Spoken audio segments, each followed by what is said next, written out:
Okay, good morning to all. I'm Mr. Khan and I'm welcome you all in Mr. Khan classes. In this video lecture, I'm going to cover the 2.1 principal operation of DC motors. Already मेरा first series मैंने complete कर चुका हूँ in introduction of Mechatronics series. अगर आपने अभी तक वो मेरा first video नहीं देखा है, then you can click over here. Then through this link, you will get the detailed information of introduction of mechatronic systems and which topic I'm going to cover. It is there in this video lecture introduction, and the links of further video of first series is also available. अगर ये link work नहीं कर रही है, if it is not working, then please check in description box. The link is available in description. And about the second series, as I said, this is my first video in second series, but which topic I'm going to cover in second series, you can click over here on this link and you can check on this video electrical actuating systems. इसमें मैंने just कौन कौन से topic cover करने का introduction, उनका एक brief idea जैसा explain in this video. Okay, again I'm going to say show you all the detailed topics which I'm going to cover in second series in the next slide. But अगर आपको detailed information चाहिए, then you can click on this video and you will get which topic I'm going to cover in coming series. And one more thing, अगर आपको ये presentation या lectures पसंद आ रहे हैं, you are happy whatever I'm explaining over here, and you want to continue and you want updates of my second series in future, then please click over here in right most bottom corner and subscribe my channel. Please subscribe my channel to motivate me to make such type of more videos in future. Okay, not in mechatronics, in other topics also in mechanical engineering. Okay, if you like this video, at the end watch it, and if you like it, then please hit like button. If you are having any doubt, then please mention in a comment box and share this video with your other friends, those who want to study the mechatronics subject. Okay, now let's start with our first slide, in which I'm going to cover the topics to be covered in this series. It's already I'm explaining in a 2.0. This thing I explained in the previous slide. The previous slide में मैंने link बताया था 2.0 का electric actuating systems. तो ये सब topics cover करूंगा. Okay, in brief, if you want any idea, then just go through that link. Only I'm going to cover in this video the DC motor, principal operation of DC motor. इसी white को बाकी सब topics में in future cover करूंगा. Again I'm repeating, if suppose you want updates of all these topics, then please subscribe my channel by clicking over here. Now let's start principal operation of DC motor.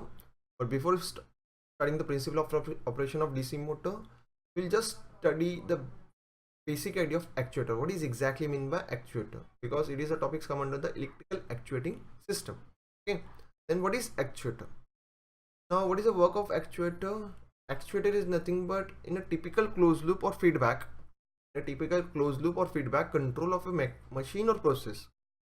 The control computer compares the actual signal sensor measurement with desired value and adjusts the signal to the actuator accordingly. Means actuators क्या होता है, closed loop systems में होता है. Okay, for example, suppose a speed of a motor, a speed of a tire particular. Suppose I want to maintain a speed of particular disc. It's example, and I want to make a RPM of that disc as a constant of 1000 RPM. To make a constant 1000 RPM continuously, okay, irrespective of load which is occurring on that tire, first I need to measure the RPM with the help of certain kind of sensor that we will study in detail in future also in further videos. We will check the RPM with the help of sensor. That sensor we will send to the controller. Controller analyze that thing. Okay, after analyzing that thing, the controller send that signal to the actuator to increase or decrease the RPM according to requirement. Because of that, I'm saying in a typical closed loop or feedback control of machine or process, the control computer compares. Control computer, that means controller, microcontroller. Okay, here P2 is a control computer, compares the actual sensor measurement, desired value, and adjusts the signal to the actuator accordingly. these things I already covered in detail in basic components of mechatronics system. Okay, अगर आपको ये detail में जाना है then please click the link which is shown on the screen. If it is not visible mobile users, then you can check on a description box. The link is available. The basic components of mechatronics system, in which already I covered the closed loop of mechatronics system. Again, it is a part of mechatronics. Now, what is the work of actuator? The actuator or prime mover converts signals into physical quantity. Whatever the signals I am getting from the controller, it controls physical quantity to initiate a motion, to initiate a mechanical motion. That may be cause of temperature change, might be to regulate the flow of fluid flow in a pipe, regulate light intensity, and so on. Many applications. The same thing actuators. The work is to convert the electrical signal, okay, which is I'm getting from the controller, into a physical quantity which I want to implement in mechanical system to initiate a motion. That is the work of actuator. The proper selection of actuator hinge on a many factors. तो अगर आपको proper actuator select करना है तो कौन कौन से factors important है? Power requirement, motion resolution, operating bandwidth. Based on this I am selecting the actuator. These factors ultimately depends on the specific role of actuator within the system. Okay, within the system these factors are applicable. कौन से system में हमें implement करना है, according to that we need to select the actuators. The motion generating actuators in particular are classified in 3 categories. Motion generating actuators है जो motion generate करते हैं. Based on that, the 3 categories are there for the actuators: pneumatic, hydraulic, and electrical. In second module, second series, all the videos I am going to cover only electrical actuating system. But still, as we are starting with the introduction of actuators, we'll cover pneumatic and hydraulic. A brief idea what exactly pneumatic, what are the advantages or disadvantages of pneumatic. Similarly, what are the advantages and disadvantages of hydraulic, and what are the advantages or disadvantages of electrical. Based on that advantage and disadvantage, we are selecting the actuator. Then let's start with the pneumatic actuators. Now, right hand side, one image is shown. This is the actuator. Based on a compressed air which I am flowing, the motion I am getting forward and reverse according to flow of compressed air. Because of that, it's called pneumatic actuator, because working fluid over here I am using as a compressed air. And what are the advantage of pneumatic actuators? The high operating speed. I can achieve the high operating speed with the help of pneumatic actuators. As I am using the compressed air, availability of air is easily available. Again, I am using the air, no return line is required. I can easily discharge that air in atmospheric, clean, relatively inexpensive. But what are the disadvantages? As I am using the compressed air, it hampers the speed control. The problem issue is there in a pneumatic actuator. Exhaust causes noise pollution. Okay, as a compressed air is there, whenever I am discharging that air in atmosphere, it creates noise pollution and easy to leak. These are the disadvantage and advantage of pneumatic actuators. Now next, what is a hydraulic actuator? Now hydraulic and pneumatic actuator look like a same thing. Only difference is there, what is a working fluid. In a previous case, in pneumatic I am using the working fluid as a compressed air, but in hydraulic I am using a fluid. Okay, then what are the advantages? The moderate operating speed. Okay, operating speed are moderate. Smooth running at a low speed. If I am running at a low speed, I am getting a smooth operation. Carry heavy load. Heavy load it can carry with the help of hydraulic actuators. As I'm using the fluid, which is incompressibility, provides more accurate control. In the compressed air, I'm using compressed air, then accuracy is not that much, but as I'm using the fluid, the accuracy is more. Again, I'm using the fluid, then self-lubricating and self-cooled. I can easily achieve, no extra cooling is required, yeah, lubrication is required. Fast response, inflammable and safe in explosive area. Again, I'm using the fluid, might be oil or water which is not flammable. In that case, I can easily use in inflammable and safe in explosive area. I can use this hydraulic actuator in which heavy load carrying capacity is required. What are the disadvantages? Again, as I am using the fluid, leakage problem is there, leak through seal. Okay, difficult for the high speed. Already I said it is for moderate operating. High speed I prefer the pneumatic, but for I can't use for high speed hydraulic actuators. As I am using the fluid, I cannot discharge this fluid easily in atmosphere. Atmosphere में discharge नहीं कर सकता. I require return line. Okay. Again, one line is added. In previous case pneumatic, return line is not required, but here return line is required because same fluid I'm using again and again, and expensive as compared to pneumatic. These are the advantage and disadvantage of hydraulic actuators. And last, electrical actuators. The advantage of electrical actuators are fast and accurate response, okay, simple control, relatively less expensive, okay. But what are the disadvantages? As I'm using the motor, I require the transmission drive may be needed to reduce speed and increase torque, introduce backlash and frictions. These are the disadvantages of electrical actuator system. Electrical arc may be problem in flammable area, as the arc is created electrical, then I cannot prefer the DC motor, the electrical actuators in a flammable area, and required brakes to lock in a position, okay. Self-locking is not provided in the here in electric actuators. I required brake in this condition. These are the disadvantages of electrical actuator, but still I'm having certain kind of advantages. Then according to that application, I will select the actuators, okay. Now let's start with the electrical actuating system. What is electrical actuating system? The electrical actuators convert electrical power into mechanical power.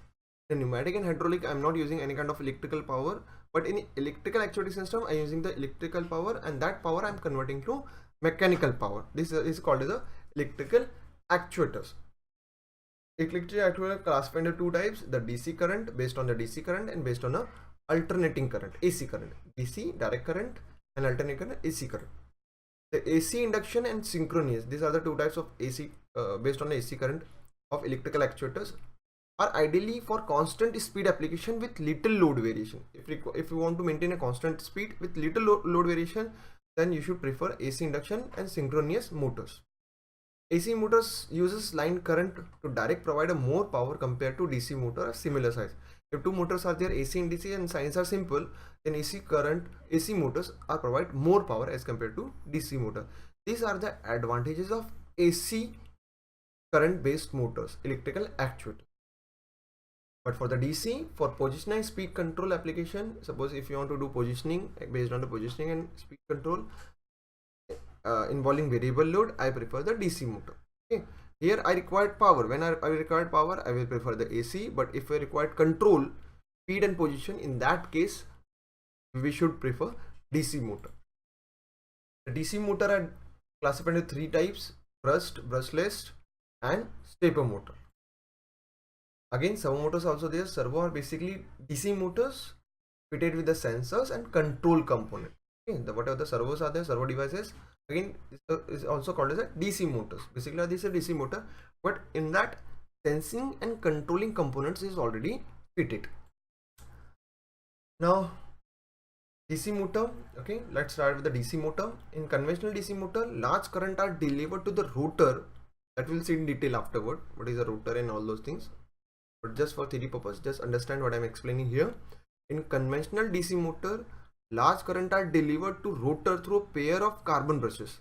Carbon brushes होते हैं, okay. Through that carbon brushes, commutator rings, split rings उसमें attached होती है, and that ring is attached to the our rotor. The conventional large current are delivered to rotor, a pair of carbon brushes that maintain contact with the split ring commutator. And split ring commutator is connected with the rotor, and to split ring we have provided the power current with the help of carbon brushes, okay. In a brushless DC motor, the phase winding are held in a stator.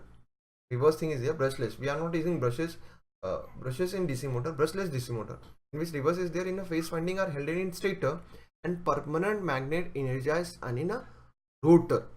Stator winding are alternately energized using electrical switching circuits instead of mechanical commutation through brushes. In a stator, in a brushless DC motor, stator winding are alternately energized, as I said previously, using electronic switching circuits instead of mechanical commutation through brushes, because it's called as a brushless DC motor. DC motor usually operates in a closed loop to achieve accurate response. As DC motor हमें desired operation, जो desired motion हमें achieve करना है, इसलिए हमें closed loop में use करते हैं. We will check the RPM या whatever the required thing with the help of sensor, and according to we achieve the required desired task from the DC motor. Because of that we are working DC motor in a closed loop. Now let's start the principal operation of DC motor. on which principle DCA motor work? According to Ampere's law, we state that according to Ampere's law, जिसने state किया, the conductor of length L, suppose एक conductor लेते हो जिसका length L है, will experience force F.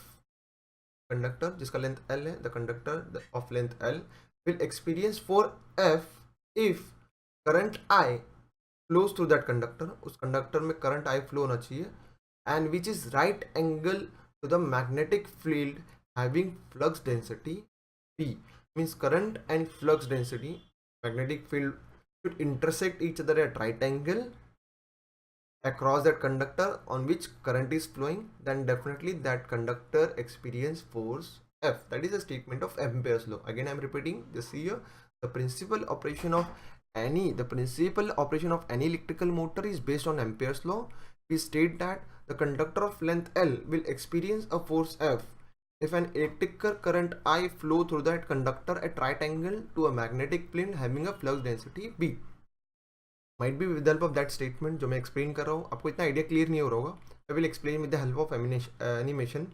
But first you should understand what is a Fleming's left hand rule. Okay, based on that you will understand. Whatever I explained in previous motor, DC motor, this is a commutator ring जो एक curvature दिख रहा है.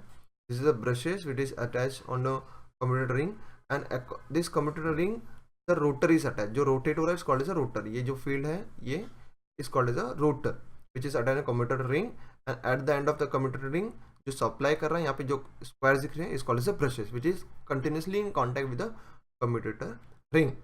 Now how DC motor works?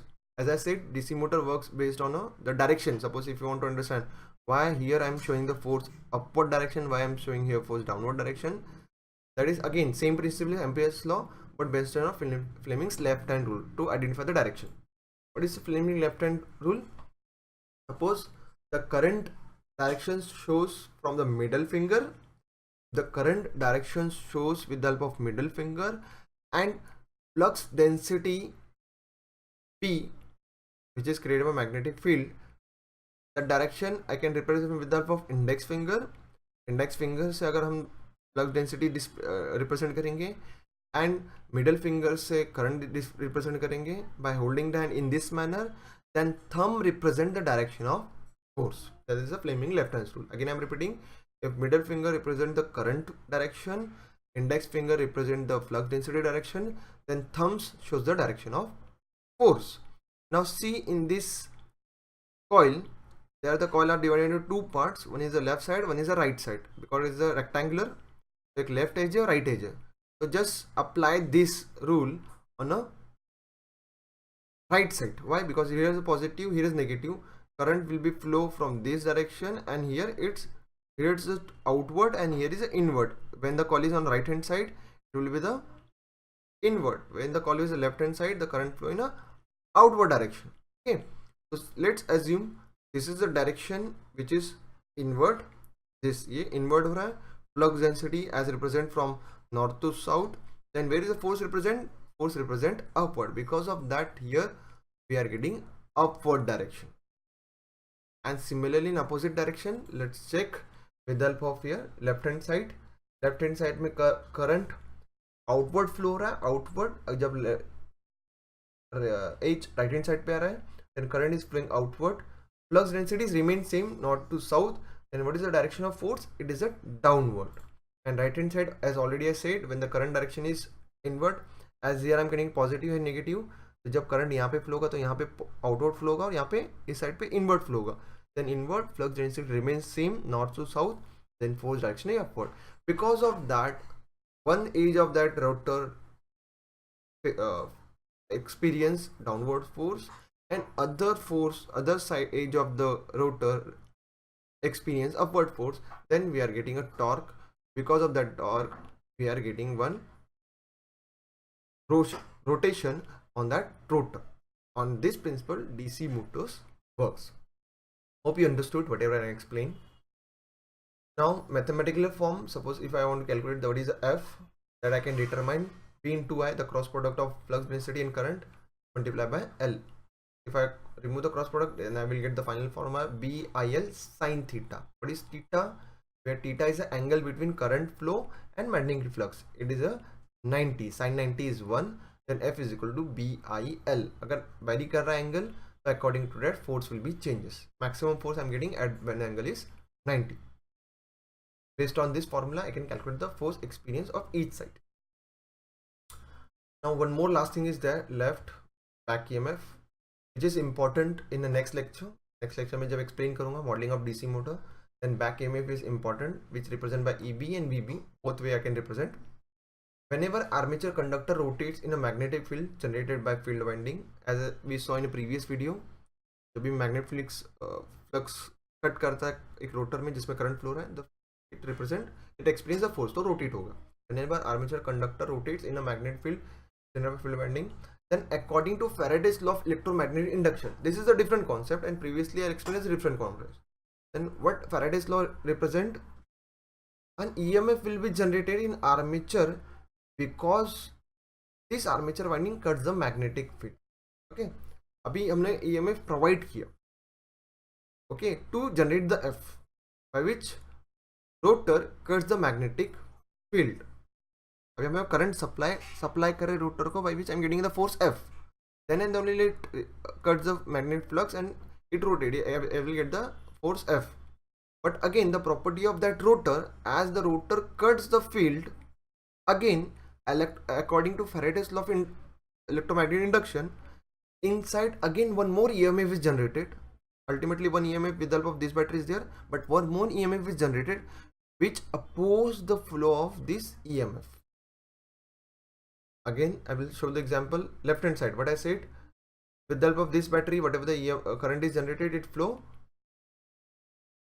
opposite, away from the battery flow, outward direction, I can say, bahar ja raha, away from the battery. But according to Faraday's law of electromagnetic induction, again one back EMF generated. Because of that, the current of the flow I'm getting towards inward on the left hand side. मतलब उसको oppose करेगा, ये battery से away जाएगा, battery के away जाएगा current outward, but through the back according to Faraday's law of electromagnetic induction it move inward direction. मतलब और एक ईएमएफ उसको अपोज करेगा उसके फ्लो में. Similarly on right hand side, according to from the battery I am getting a current flow towards the battery flow मिल रहा है हमें. But as according to Faraday's law of electromagnetic induction, one back EMF is generated which will flow away from the battery inside the right hand side of the edge of this coil. Means ultimately the direction of both the currents are opposite. The EMF which is flowing across the rotor is opposite. Because of that, is called as a back EMF. Okay. Again, I am repeating, whenever armature conductor rotates in a magnetic field generated by the field winding, according to Faraday's law of electromagnetic induction, an EMF will be generated in armature. Because this armature winding cuts the magnetic field, the back EMF produced in DC motor, okay, which is given by EB Ke omega. Now, whatever the back EMF is generated is based on the angular velocity of motor. If angular velocity is greater, then more back EMF is generated. If angular velocity of motor is less, DC motor is less, then less back EMF is generated. That I need to multiply by the Ke, which is the voltage constant of motor. Okay, that I can calculate with the help of properties of motor like flood density, the number of slots, and number of coils, like various properties are there that we'll see in detail afterward, by which I can calculate the voltage constant. Okay, angular velocity I can easily measure. When I multiply both the things, I'm getting the how much back EMF generated by that field, which opposes the actual flow of voltage. Okay, now in this lecture, that's it. Now references, whatever I taught you in this video, जो भी मैंने अभी explain किया आपको, I just refer Applied Mechatronics, a Smiley and F-Murt, Oxford University Press. अगर आपको और detail में पढ़ना है, then you can refer Mechatronics, Electronic Control System in Mechanical Engineering by Bolton Pearson Education. आप ये दोनों बुक रेफर कर सकते हैं for more understanding, more clarification, whatever I explain. Suppose आपको नहीं समझा हो या I am failed to explain properly, in that case you refer this book. Okay. Thank you. Thank you very much for this lecture. That's it. Again, I'm repeating, please, if you like this video, then please subscribe my channel by clicking over here, right hand side bottom icon is there, subscribe. अगर आपको अच्छा होगा तो thumbs up, like कीजिए, share कीजिए video आपके और friend के साथ. ओके, अगर आपको कुछ डाउट है तो कमेंट बॉक्स में मेंशन कीजिए. And again, I am future come with the more such type of good video for based on the electrical actuation system. But for that, please motivate me by subscribing my channel, commenting on my channel, liking my video. If you don't like, then please click dislike button also, no problem. And if you are having any suggestions, then please mention in comment box. If you are in doubt, please mention in comment box. Thank you very much. Goodbye, take care.